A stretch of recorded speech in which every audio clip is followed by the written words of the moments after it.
Welcome to another video on investing.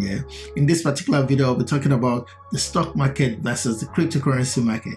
Which is best for you to invest in?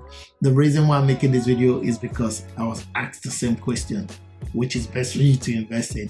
And I understand I own both positions. Like, I invest in the cryptocurrency market as well as the stock market. So I'll be using my strategy to explain which is best for you watching this right now and contemplating on what you want to invest in. However, before I do this, I will encourage you, if you're new to this channel, please subscribe to this channel, hit the notification bell, and smash that like button. Yes, smash it until it cracks.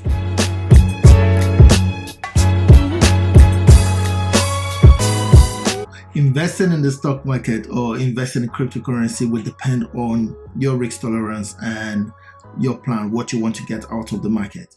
It will depend on how long you want to go in. Do you want to do this long term or you want to do short term? Are you a day trader? These are the things you should put into consideration before thinking of investing in one of them.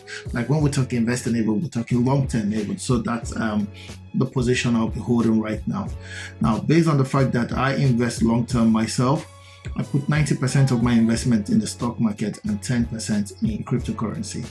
That's my strategy, and I'll explain why. I'm kind of familiar with the stock market. I do understand where the stock market, how the stock market operates. I understand where they're coming from, and I understand where they're going to. I understand the factors influencing the stock market. I do understand how political factors influence the stock market. Like, for example, when the Democrats won an election, the pot stock, cannabis stock, started growing because of the fact that the Democrats actually promised the fact that there will be a legalization of cannabis in the United States. So that is a political influence. That's how politics influence the stock market. Also, not just that, I do understand economical factors. The economy, if the economy goes down, the stock market goes down. The recession, if there's recession, if the economy is not doing good, obviously the stock market will not do good as well. I do understand factors like natural disaster, the pandemic, for example. Everything went shut down, businesses went down as well. So you don't expect the stock market to boom at that point in time. It does affect, it does influence a whole lot of things happen during this period. So these are things that influence the stock market. I understand it's a volatile environment as well, and stock prices are being affected by demand and supply. The number of people buying a particular stock and the number of people selling as well actually affects that. I understand that is a volatile environment. However, when compared to cryptocurrency is based on speculation. Even from the bet of cryptocurrency, it's all about speculation. It's going to be the future. It's going to be the money for the future. It's a digital currency. The world is going to be a digital place where we need digital currency. Now, based on this, the market is all about speculation. One tweet can push Bitcoin up to a new high, and one tweet can bring it further down as well. Overnight, you can lose 20 to 30% of your investment in Bitcoin overnight. It depends on the demand and the supply in the market. If you have more people buying, then obviously the price goes up. I'm thinking of long-term investing. I want to keep my money where I know in 5 years time, 10 years time, 2 years time, I'm sure of what I'm actually getting out there. I don't want a situation where the money gets to 50 and then overnight it goes down to 20,000. This is just the things I'm looking at myself. Not just that, there's so many competition out there against cryptocurrency, and it's still unregulated in some countries.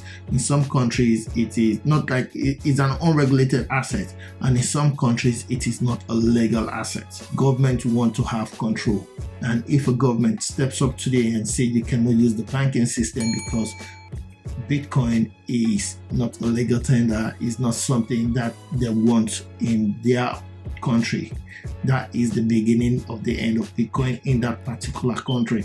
So that's it.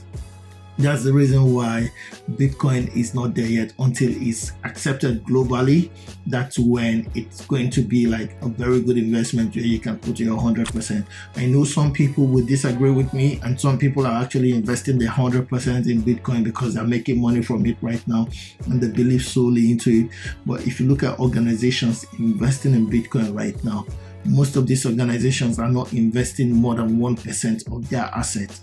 Let's take, for instance, Elon Musk, Tesla. They bought 1.5 billion worth of Bitcoin the other day. Tesla has a market cap of over $600 billion, and they bought just 1.5 billion of Bitcoin. That is less than 1% of the market cap of Tesla, the worth of Tesla, less than 1%. And if they are investing less than 1%, it's because they can afford to lose 1.5 billion and make their money back. So they won't invest so much of their money in Bitcoin. Let's go for another organization, Square. So Square is worth over $100 billion. That's a market cap.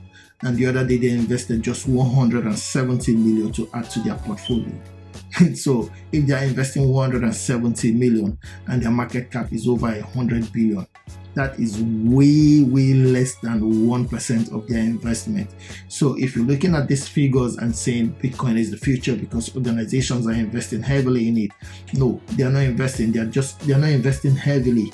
They're just taking a position to make money in case it does happen. From my own point of view, I will encourage you, if you need to invest, you can invest even up to 99% of your assets in the stock market, because it's something that has been in existence. The market has been in existence for years, for centuries, compared to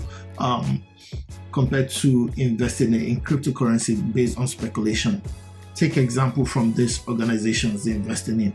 Not every one of them is investing so much money in Bitcoin. Yes, the money may sound big, it may sound massive, 1.5 billion. That is big money for those that don't have it. They have it. They have this money. 1.5 billion is nothing compared to over 600 billion. Even if Apple goes in there, Apple will not be investing half of their resources in cryptocurrency. They will only do less than 1%. So if you are to invest, I will encourage you, do not exceed 10% of your investments if you're thinking long term. That's my plan. Now, this is just my position and the way I approach it. It's up to you to decide what you want to do. Like I said, this is not a financial advice. I'm not a financial advisor.